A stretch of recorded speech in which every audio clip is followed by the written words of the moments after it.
UPSC civil services examination prelims जो आपका हुआ था, उस यूपीएससी के सिविल सर्विस के प्रीलिम्स एग्जाम में आपकी पॉलिटी के कौन कौन से सवाल आपके पूछे गए थे, उन सारे क्वेश्चंस को आज हम सब लोग देखने की कोशिश करते हैं और क्या हमारी स्ट्रेटजी होनी चाहिए, किस तरीके से हम उसको सॉल्व करेंगे और कैसे हम सही आंसर तक पहुंचेंगे, उसकी कोशिश आज के सेशन के माध्यम से करेंगे। उम्मीद है कि इसके पहले के सारे सेशन आपको बहुत ही अच्छे से पसंद आ रहे होंगे और बहुत अच्छे तरीके से आप अपनी तैयारी के साथ कंफर्टेबल हो रहे हैं। तो चलिए भाई, हम शुरू करते हैं आज के अपने सेशन को और देखते हैं कि पहला सवाल क्या है। तो जो हमारा पहला सवाल है वो देखो क्या है, कितना प्यारा क्वेश्चन है कि भारत के संविधान का कौन सा भाग कल्याणकारी राज्य के आदर्श की घोषणा करता है। भारत के संविधान का कौन सा भाग कल्याणकारी राज्य के आदर्श की घोषणा करता है। यानी कहने का मतलब क्या है कि राज्य को एक कल्याणकारी होना चाहिए, कल्याणकारी राज्य होना चाहिए। उसके बारे में अगर हम बात करें तो इसकी घोषणा क्या भारत के मूल अधिकार में, फंडामेंटल राइट में किया गया है? नहीं। क्या हमारी आपके उद्देशिका में किया गया, प्रियम्बल में किया गया है? तो नहीं।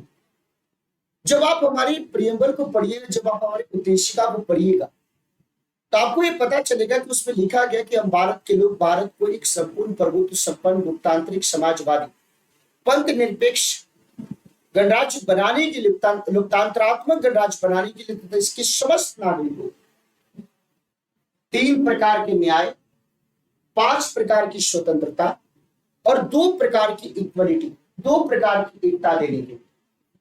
तो वहां पे कहीं पे भी नहीं किया गया। 7वीं जो अनुसूची है वो हमारी separation of power between central state की बात करता है, यानी केंद्र राज्य संबंधों के बीच में शक्तियों के बंटवारे को लेकर के बात करता है। और वो बोलता है कि अगर केंद्र सूची में कोई विषय शामिल है तो उसके ऊपर केंद्र सरकार कानून बनाएगा, राज्य सूची में कोई विषय शामिल है तो उसके ऊपर राज्य सरकार कानून बनाएगा, और समवर्ती सूची में कोई विषय शामिल है तो उसके ऊपर दोनों में से कोई भी कानून बना सकता है। लेकिन अगर इन दोनों के बीच में कंफ्लिक्ट होता है तो इन दोनों में से केंद्र के द्वारा बनाए गए कानून को माना जाएगा।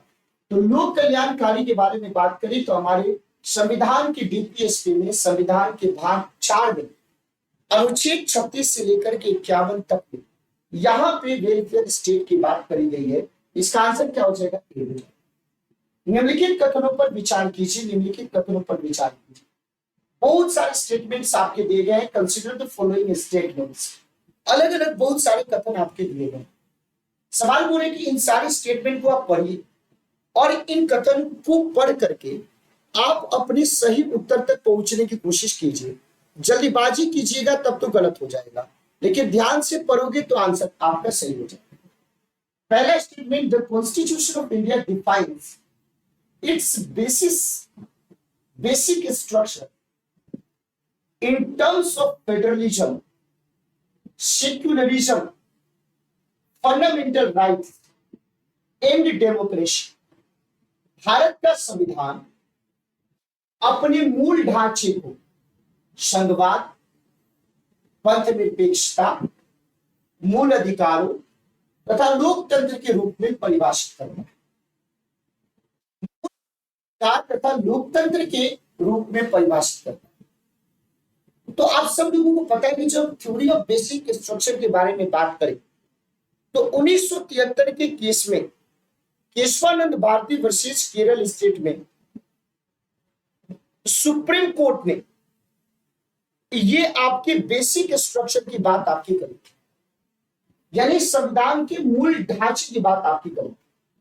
तो क्या संविधान अपने मूल ढांचे को फेडरलिज्म के रूप में, सेकुलरिज्म के रूप में, फंडामेंटल राइट्स के रूप में, डेमोक्रेसी के रूप में परिभाषित करता है? तो ध्यान आपको रखने की जरूरत है कि भारतीय संविधान में मतलब ये जो मूल ढांचे का जो सिद्धांत है वो सुप्रीम कोर्ट के द्वारा दिया गया है, सही बात।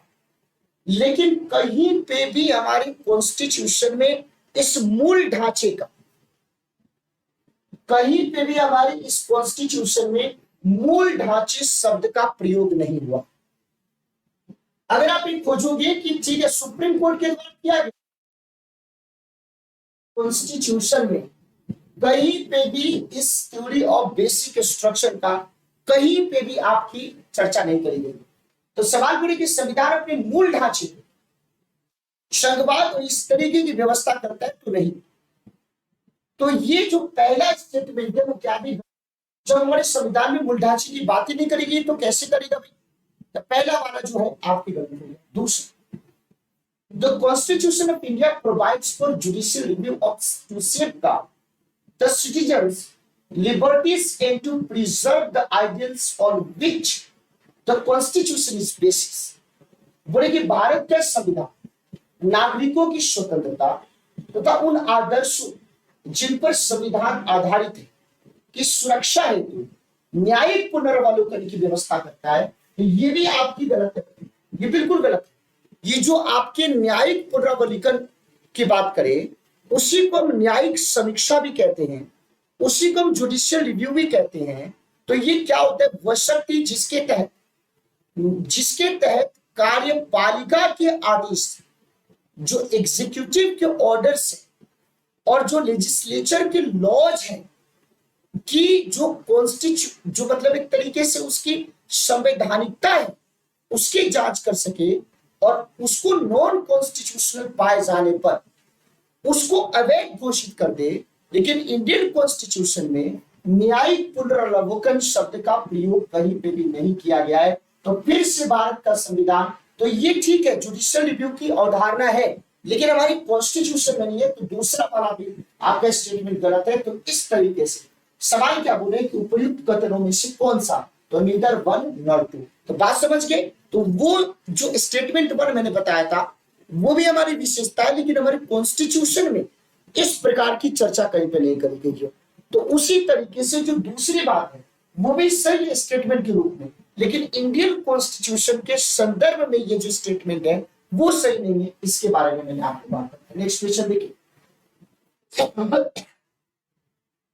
बोले कि भारत के संविधान की उद्देशिका, भारत के संविधान की उद्देशिका, भारत के संविधान की उद्देशिका। ये सवाल देखिए क्या पूछ रहे हैं आप सब कि जो प्रियम्बल है हमारे कॉन्स्टिट्यूशन, तो जो हम प्रियम्बल के कॉन्सेप्ट के बारे में बात करें तो हमने प्रियम्बल का कॉन्सेप्ट किया है यूएस से, लेकिन लैंग्वेज ऑफ प्रियम्बल की बात करें तो हमने ऑस्ट्रेलिया से किया है। अब सवाल देखिए क्या बोले कि भारत के संविधान की उद्देशिका संविधान का भाग है किंतु कोई विधिक प्रभाव नहीं रखता है। तो ये गलत बात है। क्यों विधिक प्रभाव नहीं रखता भाई, और संविधान का भाग हो इसीलिए तो इतने सारे आपके केसेस, इतने सारे बवाल आपकी चले, इतनी सारी व्यवस्थाएं आपकी चली। इसके बारे में आपको ध्यान रखने की जरूरत है। नहीं, जुडिशियल रिव्यू किसी पे भी हो सकता है, इसके बारे में ध्यान रखने की जरूरत है। जुडिशियल रिव्यू आपको ध्यान रखने की जरूरत है। न्यायिक पुनर्वलोकन का मतलब क्या है कि भाई अगर हमने कुछ दे दिया जजमेंट तो फिर से उसके ऊपर विचार करके उसको ठीक भी कर सकते हैं। ये बात आपकी है। संविधान का भाग नहीं है, फिर से गलत बात है भाई। संविधान का भाग है, संविधान का भाग है और वैसे ही विधिक प्रभाव रखती है जैसा कि उसका कोई अन्य भाग, ये भी गलत बात। संविधान का भाग है लेकिन उसके अन्य भागों से स्वतंत्र होकर उसका कोई विधिक प्रभाव आपका नहीं है। ये सही स्टेटमेंट है। तो इस तरीके के आंसर के बारे में बात करें तो करेक्ट आंसर क्या हो जाएगा, with reference to the provisions contained in part 4 of the Constitution of India, which of the following statements are correct? Bharat के संविधान के भाग 4 में अंतर्विष्ट प्रावधानों के संदर्भ में निम्नलिखित कथनों में से कौन सी कथन आपके सही है। भाग 4 डीपीएसपी की बात, जिसकी अवधारणा हमने कहां से लिया भाई, आयरलैंड से लिया है। जिसकी अवधारणा हमने कहां से लिया, आयरलैंड से लिया है। और इस आपके जो भाग 4 है उसको लेकर के आप कोर्ट में नहीं जा सकते, इसीलिए इसको बोला जाता है it is not justiciable, it is not justiciable, यानी ये न्याय योग्य नहीं है। तो न्यायिक पुनरावलोकन और न्याय योग्य में दोनों में डिफरेंस है। न्यायिक पुनरावलोकन का मतलब जुडिशियल रिव्यू, और न्याय योग का मतलब होता है जस्टिसिएबल, तो दोनों में डिफरेंस। तो भारत के संविधान की बात 4 में अंतर्विष्ट प्रावधानों के संदर्भ में निम्नलिखित कथनों में से कौन से आपके सही। अब एक एक करके थोड़ा ध्यान दीजिए तो आपको समझ में आएगा कि न्यायालय द्वारा परिवर्तनीय होंगे तो बिल्कुल गलत बात है। They shall not be enforceable by court, ये नॉट जस्टिसिएबल होता है।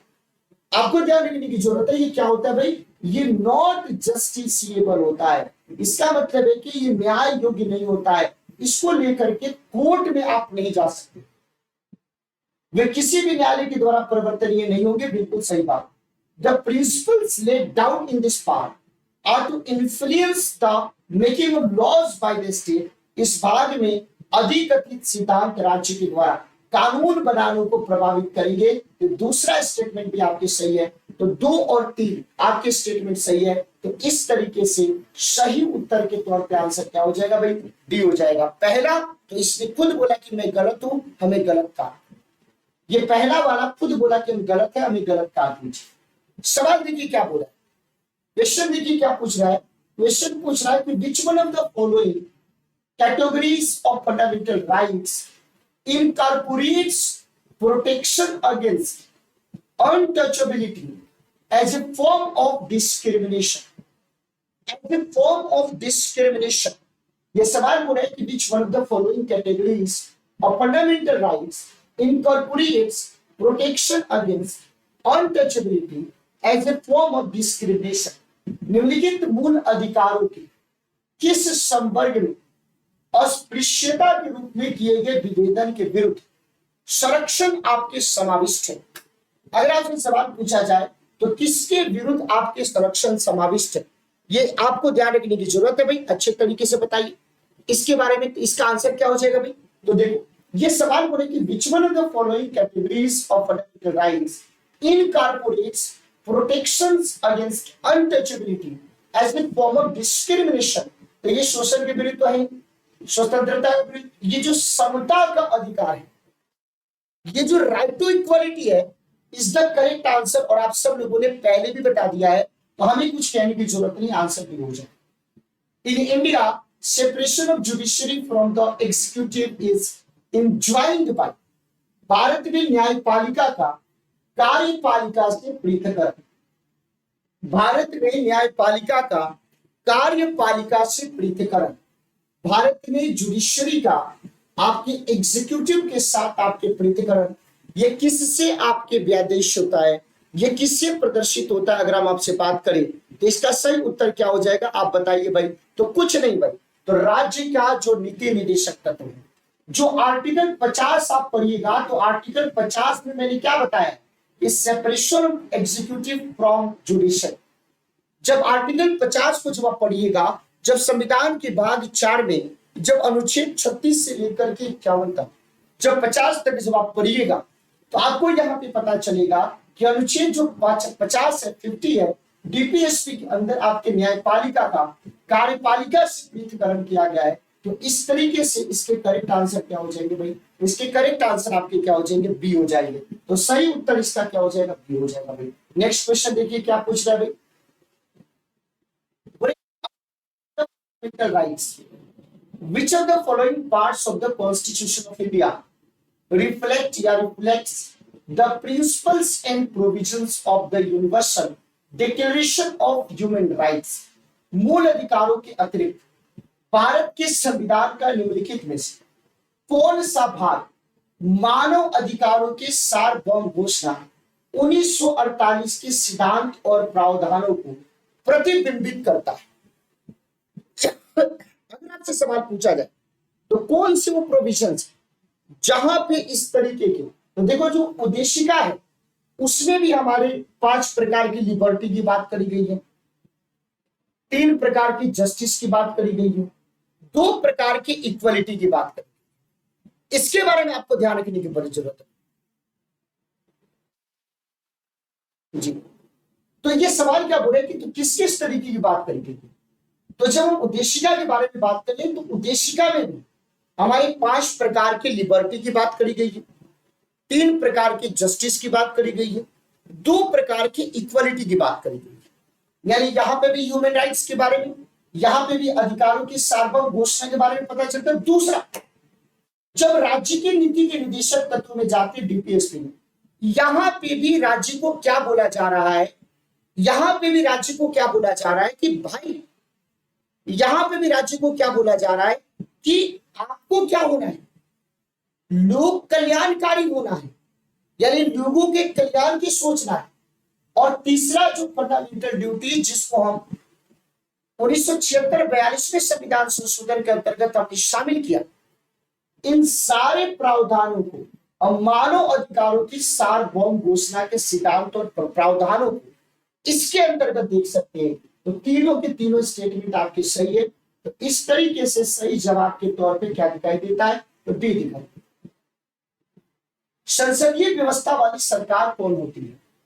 A parliamentary system of government is one in which, संसदीय व्यवस्था वाली सरकार वह होती है, all political parties in the parliament are represented in the government, संसद के सभी राजनीतिक दलों का संसद के सभी राजनीतिक दलों का सरकार में प्रतिनिधित्व होता है, पहली बात। दूसरा बात, आप पार्लियामेंट्री सिस्टम ऑफ गवर्नमेंट के बारे में जानते होंगे आप सब लोग, और वहीं से ये सवाल पूछा है आपको भाई, संसद के सभी राजनीतिक दलों का सरकार में प्रतिनिधित्व, गलत बात।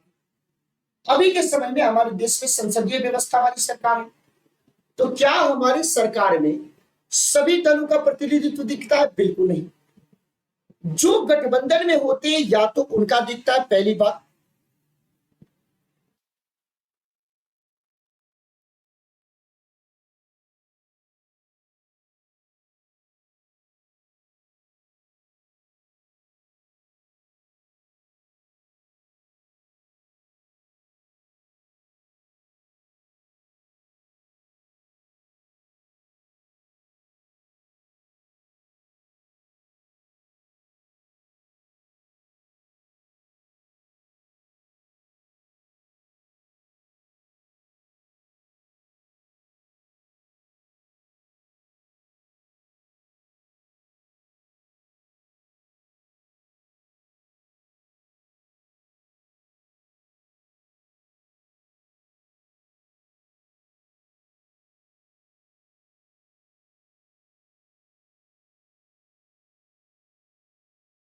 ये बात समझ में आ गया आप सब लोगों को? तो देखो, तो ये पहली बात, तो क्या हमारी सरकार में सभी दलों का प्रतिनिधित्व आपको दिखता है भाई? तो नहीं दिखता। जो पार्टी, जो दल आपके बहुमत में होते हैं, या तो उनके नेता का वहां पे रिप्रेजेंटेशन दिखता है, पहली बात, या तो दूसरी बात कि उस गठबंधन में शामिल जो आपके दल होते हैं उनके नेता दिखाई देते हैं। तो पहला तो गलत है भाई। दूसरा, सरकार संसद के प्रति उत्तरदायी होती है और उसके द्वारा हटाई जा सकती है, बिल्कुल सही बात है भाई, इसमें कोई दिक्कत की बात है नहीं है, बिल्कुल सही बात है कि सरकार जो है, सरकार आपको ध्यान रखने की जरूरत है कि किसके प्रति? संसद के प्रति, और स्पेशली संसद में भी किसके प्रति? स्पेशली संसद में भी लोकसभा के प्रति। अगर जब तक आपको लोकसभा में बहुमत है तब तक आप सरकार में रहोगे। जैसी आपकी लोकसभा में बहुमत समाप्त होगी, आपको क्या कर दिया जाएगा भाई? सरकार से भी टाटा बाय बाय कर दिया जाएगा। आपको सरकार से भी क्या कर दिया जाएगा भाई? तो टाटा बाय बाय कर दिया जाएगा। तो इस तरीके से आपको बात ध्यान रखने की जरूरत है भाई। तो इसका मतलब क्या है? तो ये जो दूसरा वाला स्टेटमेंट है वो बिल्कुल ही आपको क्या दिखाई देता है? वो सही दिखाई देता है, इसमें किसी भी प्रकार की कोई दिक्कत आपको नहीं है।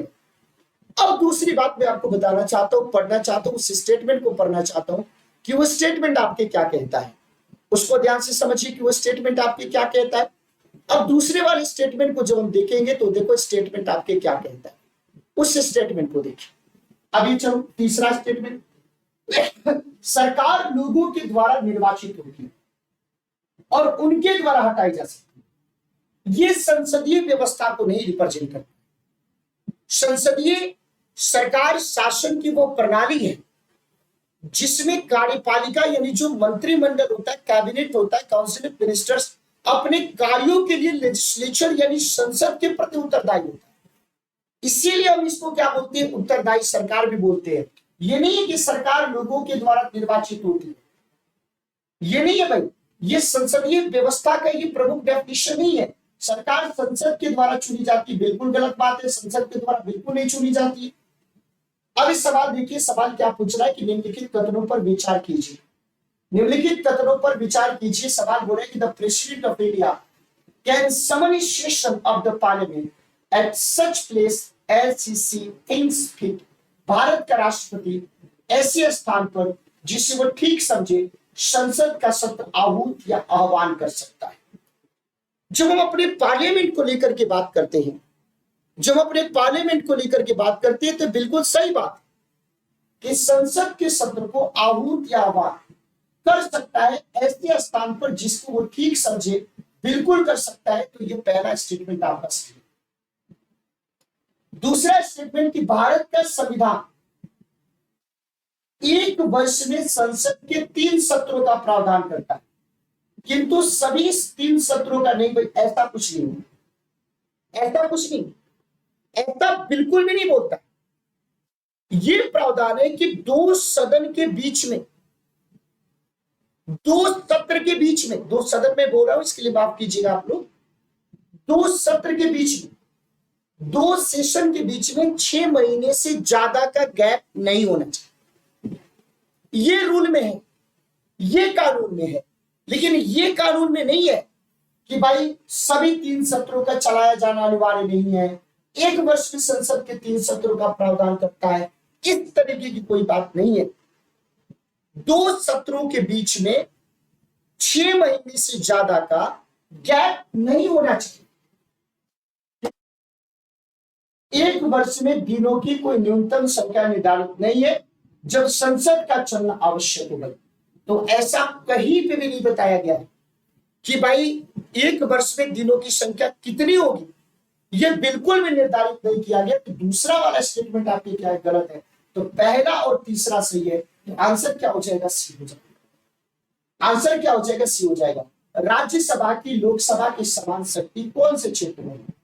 राज्यसभा की लोकसभा को सरकार को हटाने के विषय में लोकसभा को, कटौती प्रस्ताव करने के विषय में लोकसभा को। तो सवाल क्या बोल रहा है कि ये लोकसभा राज्यसभा की बराबर की शक्ति की बात कर रहा है कि लोकसभा राज्यसभा की बराबर की शक्ति कहां पे है भाई? तो देखो, नई अखिल भारतीय सेवाओं को गठित करने में केवल राज्यसभा का रोल है। संविधान में संशोधन जब आप करोगे तो इसमें दोनों के दोनों सेशन का अपना अपना रोल है, राज्यसभा का रोल है और लोकसभा का भी रोल है। आंसर क्या हो जाएगा, बी हो जाएगा। ये सवाल देखिए भाई, वित्त मंत्री संसद में बजट प्रस्तुत करते हुए उसके साथ अन्य प्रलेख भी आपके क्या कर सकते हैं, प्रस्तुत कर सकते हैं, जिसमें मैक्रो इकोनॉमिक फ्रेमवर्क स्टेटमेंट भी शामिल रहता है। यह जो पूर्वोत्तर प्रलेख है निम्नलिखित आदेशन के कारण आपके प्रस्तुत किया जाता है। इसके प्रस्तुत करने के पीछे कारण क्या है? इसके प्रस्तुत करने के पीछे कारण है एक अधिनियम है जिसको बोलते हैं एफआरबीएम के नाम से उसको जाना जाता है। उसको किसके नाम से भाई? एफआरबीएम के नाम से जानते हैं, fiscal responsibility and budget management act 2000। उसको किसके नाम से जानते हैं भाई? तो उसको जानते हैं हम सब लोग fiscal responsibility and budget management 2003 act 2003 के नाम से जानते हैं। इसके प्रावधानों के कारण, इसके प्रोविजंस के कारण इस प्रकार के आपके जो प्रलेख है, इस प्रकार के जो आपके डॉक्यूमेंट्स है, उसको क्या किया जाता है, प्रपोज किया जाता है। गांधीवाद और मार्क्सवाद के बीच, गांधीवाद और मार्क्सवाद के बीच में एक समान सहमति पाई जाती है। यह निम्नलिखित में से कौन सी है? गांधीवाद और मार्क्सवाद के बीच में एक समान सहमति आपकी पाई जाती है। इन दोनों के बीच में एक समान सहमति पाई जाती है। इन दोनों आपके विचारों के बीच में समान सहमति कहां पर बनती है? तो एक अंतिम लक्ष्य के रूप में राज्य विहीन समाज को लेकर के इन दोनों के बीच में आम सहमति आपको दिखाई देता है। अब आपने बहुत अच्छा सवाल दे दिया है भाई, और यूपीएससी इसीलिए यूपीएससी है। चाहे कितना भी कुछ कोई कर ले, लेकिन कोई यूपीएससी को टच नहीं कर सकता है। इसीलिए मैं क्या बोलता हूं कि तुम सब करो, लेकिन अपने आप को कहीं ना कहीं इसके लिए तैयार करो, तब जाकर के मजा आएगा, नहीं तो नहीं आएगा। ये सवाल देखिए क्या पूछा भाई, ये सवाल देखिए क्या पूछ रहा है कि भारत के संदर्भ में नौकरशाही का निम्नलिखित में से 1 जून को, 1 जून 2023 को कौन सा डेट है भाई, एनसीईआरटी का कार्यक्रम हम लोग शुरू करेंगे, तो उसके लिए तैयार रहिएगा आप सब। भारत के संदर्भ में नौकरशाही का निम्नलिखित में से कौन सा उपयुक्त चरित्र आपको देखने को मिलता है। नौकरशाही यानी कहने का मतलब ब्यूरोक्रेसी के बारे में बात है। ब्यूरोक्रेसी संसदीय लोकतंत्र की व्याप्ति को विस्तार देने वाला अभिकरण, संघीय ढांचों को सुधार करने वाला अभिकरण, राजनीतिक स्थायित्व और आर्थिक वृद्धि को सुलभ बनाने वाला अभिकरण, लोक नीति को कार्यान्वित करने वाला अधिकार। ये जो ब्यूरोक्रेसी है, इस ब्यूरोक्रेसी का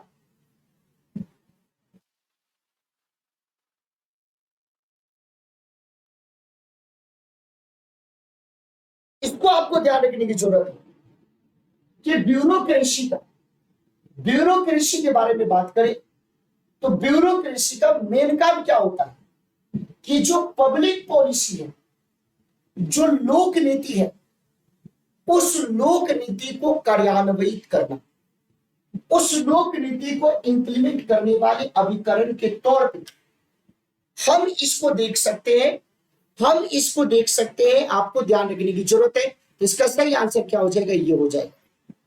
अब एक स्टेटमेंट में आप सब लोगों को दे रहा हूं, उस स्टेटमेंट को थोड़ा ध्यान से आप लोग देखिएगा और बताने की कोशिश कीजिएगा। कंसीडर द फॉलोइंग स्टेटमेंट्स, निम्नलिखित कथनों पर विचार कीजिए। According to the constitution of India, a person who is eligible to vote can be made a minister in a state for 6 months, even if he or she is not a member of the legislature of the state. ये statement बहुत बड़ा है, लेकिन ये आप सब लोगों को बहुत अच्छे से आता है, इसीलिए मैं बोल रहा हूं कि आप बहुत अच्छे से इसको बना दोगे। केवल आपको ध्यान रखने की जरूरत है और खूब अच्छे से आप इसको देखिए भाई क्या बोल रहा है कि भारत के संविधान के अनुसार कोई भी ऐसा व्यक्ति जो मतदान के लिए योग्य है, किसी राज्य में 6 माह के लिए मंत्री बनाया जा सकता है, तब भी जबकि वो उस राज्य के विधानमंडल का सदस्य मतदान के लिए योग्य है और उसको हम उस राज्य का मंत्री बना दे, तो केवल वोटर्स होना ही इस बात को तय नहीं करता है कि आपको मिनिस्टर बना दिया जाए। मिनिस्टर कैसे बनाया जाएगा, जब उस राज्य का मुख्यमंत्री आपके नाम की सिफारिश उस राज्यपाल से करे, या केंद्रीय स्तर पे जब भी कोई कैबिनेट स्तर का कोई मंत्री बनाया जाएगा, तो कब बनाया जाएगा, जब प्रधानमंत्री आपके नाम की सिफारिश राष्ट्रपति को करेगा। आपको वोट देने की पावर है। केवल ये बात ये तय नहीं कर देता है, केवल ये बात ये तय नहीं कर देता है कि हम आपको क्या बना देंगे भाई, मंत्री बना देंगे, ये बात तय नहीं करता है। इस बात को ध्यान रखिए। According to the representation of people act 1951, a person convicted of a criminal offense and sentenced to imprisonment for 5 years is permanently disqualified from contesting an election even after his release from prison. लोक प्रतिनिधित्व अधिनियम 1951 के अनुसार कोई भी ऐसा व्यक्ति जो दांडिक अपराध के अंतर्गत दोषी पाया गया, जिसे 5 साल के लिए कारावास का दंड दिया गया, चुनाव लड़ने के लिए स्थायी तौर पर निरस्त हो जाता है, भले ही वो कारावास से मुक्त हो चुका है। अब एक चीज मैं आपको बता देना चाहता कि इसमें 5 साल नहीं है, इसमें जो 5 साल की जगह पे आपको ध्यान रखने की जरूरत है, ये 5 साल जो बोला 5 साल नहीं है, ये 2 साल है, ये 5 years नहीं है, ये 2 years। दूसरी बात एक और मैं बताना चाहता हूं, यदि कोई व्यक्ति दोष सिद्ध होने के पश्चात जमानत पर है तथा उसकी अपील निपटान के लिए लंबित है, तो उसे इलेक्शन कमीशन ऑफ इंडिया के द्वारा जारी किए गए जो डायरेक्शन है, जो दिशा निर्देश है, उसके अनुसार चुनाव लड़ने से निरस्त किया जाता है। लेकिन अस्थायी तौर पे, ये सवाल क्या बोला है कि अस्थायी तौर पे निरस्त किया जाता, अस्थायी तौर वाला स्टेटमेंट गलत है। तो इस तरीके से दोनों के दोनों स्टेटमेंट गलत है। तो आंसर क्या हो जाएगा भाई? बी हो जाएगा। निम्नलिखित कथनों पर विचार कीजिए, निम्नलिखित कथनों पर विचार कीजिए। आधार मेटा डेटा को, आधार मेटा डेटा को 3 महीने से, आधार मेटा डेटा को 3 महीने से ज्यादा के लिए, 3 महीने से ज्यादा के लिए आपको ध्यान रखने की जरूरत है कि आधार मेटा डेटा को 3 महीने से ज्यादा के लिए संग्रहित नहीं रखा जा सकता, ये गलत है। आधार मेटा डेटा को 6 महीने से, ये 3 महीना जो है गलत है। 3 महीना की जगह पे क्या होना चाहिए? 6 मंथ्स होना चाहिए। अगर ये 6 महीने होता तो सही हो जाता। पहला स्टेटमेंट गलत है। राज्य निजी निगम यानी कॉर्पोरेशन से आधार डेटा को साझा करने के लिए कोई अनुबंध नहीं कर सकता, कोई कॉन्ट्रैक्ट नहीं कर सकता है। तो दूसरा सी, आधार बीमा उत्पादों को प्राप्त करने के लिए अनिवार्य है, आधार बीमा उत्पादों को प्राप्त करने के लिए अनिवार्य है, ये तीसरा बात गलत है। चौथा, आधार भारत की संचित निधि से इतला प्राप्त करने के लिए अनिवार्य है, सही बात है भाई। इसका मतलब क्या है? 2 और 4 आपके कथन सही है। तो आपका जो बी ऑप्शन है वो बिल्कुल आपके सही है। With reference to the points under members of parliament, local area development schemes, जिसको एमपी लैड्स कहा जाता है, जिसको एमपी लैड्स कहा जाता है, जिसको एमपी लैड्स कहते हैं। Which of the following statements are correct? With reference to the points under members of parliament, local area development scheme, MP LADS, which of the following statements are correct? Which of the following statements are correct?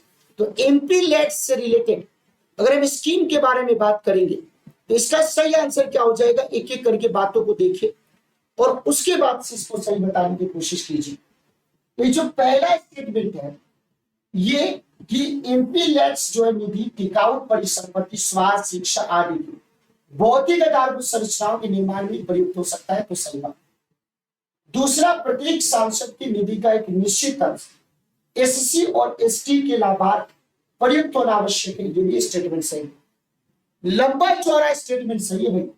अब देखो, MP lads निधि वार्षिक आधार पर स्वीकृत की जाती है, ये गलत स्टेटमेंट है। कार्यान्वित हो रहे सभी कार्यों में कम से कम 10% कार्यों का जिला प्राधिकारी के द्वारा प्रतिवर्ष निरीक्षण अनिवार्य है, तो ये भी सही बात है। इसका मतलब क्या? 1 2 4। तो 1 2 4 का मतलब ऑप्शन नंबर डी आपके क्या हो जाएगा? सही हो जाएगा। ऑप्शन नंबर डी क्या हो जाएगा? आपके सही हो जाएगा। इसके बारे में आपको ध्यान में रखने की जरूरत है। तो हमें नहीं लगता है कि आज के बाद से ये सवाल आप गलत कर पाओगे। अब हम सब लोग आज इस पॉलिटी के लास्ट क्वेश्चन को देखते हैं और आप सब लोग बताने की कोशिश कीजिए परिभाषा से संवैधानिक सरकार का अर्थ क्या है। अगर हम डेफिनेशन की अकॉर्डिंग बात करें तो संवैधानिक सरकार यानी जो कॉन्स्टिट्यूशनल गवर्नमेंट होता है, उस कॉन्स्टिट्यूशनल गवर्नमेंट का मतलब क्या होता है? क्या विधानमंडल के द्वारा सरकार मतलब होता है? नहीं। क्या लोकप्रिय सरकार मतलब होता है? नहीं। क्या बहुदलीय सरकार होता है? बिल्कुल नहीं। तो संवैधानिक सरकार का मतलब होता है लिमिटेड गवर्नमेंट। आप सब लोगों ने एक व्यक्ति, एक केसी वियर, उनके अनुसार जो कॉन्स्टिट्यूशनल गवर्नमेंट होता है उसका मतलब होता है कि किसी शासन के नियमों के अनुसार शासन चलाने से ज्यादा कुछ नहीं। इसका सीधे तौर पे अर्थ यह है कि अगर कोई निरंकुश शासक है तो उसके ठीक विपरीत नियम के अनुसार चलने वाला शासन ही हम इसको इस तरीके से देख सकते हैं। तो सीमित सरकार इसका करेक्ट आंसर हो जाएगा। तो सही आंसर क्या हो जाएगा भाई? डी हो जाएगा। तो ये 2020 के यूपीएससी सिविल सर्विस के प्रीलिम्स में आपके पॉलिटी के पूछे हुए सवाल थे। आपको ये सारे सवाल कैसे लगे? आप सब लोगों को मेरा बताने का तरीका कैसा लगा? आपका कॉन्फिडेंस बिल्ड हुआ कि नहीं? अगर कुछ भी आपको अच्छा लगा हो उसके लिए इस सेशन को लाइक करना, अपने दोस्तों के बीच में शेयर करना और चैनल को सब्सक्राइब करके इस परिवार के सदस्य बनना। और जो भी आपके मन में इस सेशन को लेकर के है, इस सेशन के नीचे ऑफलाइन कमेंट कर देना। आपका बहुत बहुत धन्यवाद।